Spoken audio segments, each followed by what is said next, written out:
Everyone is involved in relationships, and whether that relationship is voluntary or not, relational dynamics occur.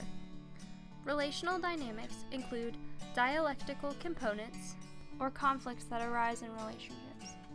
The characteristics of relationships involve their nature to be constantly changing and the outside influences on that relationship. The messages we use in and about our relationships have two components: the message itself and how the message is perceived. Relational dynamics also encompass how we form, maintain, and end relationships. Duck's relationship filtration model explains how we form and develop relationships. Using 4 filters, we decide the degree of relationship we want to have with others based off cues that let us get to know them better. The first filter is sociological or incidental cues.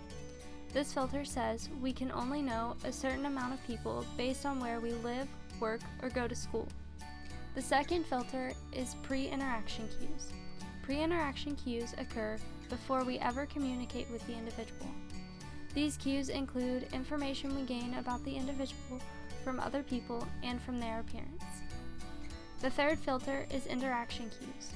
In this filter, we make judgments about the other person based on how they behave and perform nonverbal actions.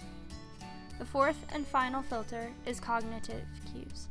In this filter, we form our relationships. Factors like personality and attitude allow us to judge the degree that someone's personality aligns with ours. This lets us decide if our relationship with someone will form and develop at the next level.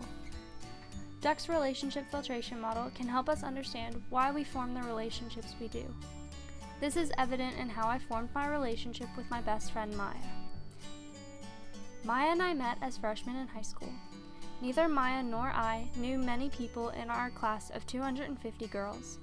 But through Duck's relationship filtration model, we both narrowed down our freshman class to a few individuals with whom we each wanted to interact with. The first filter, sociological cues, limited the number of potential friendships to those who were in our class.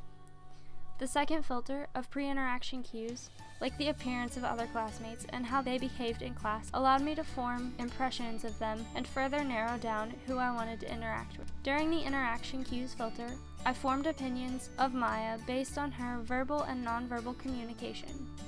She and I interacted in class about coursework, but soon after we began talking about our lives and learning more about each other. During the last filter, cognitive cues, we evaluated each other's personalities and attitudes and decided to become good friends.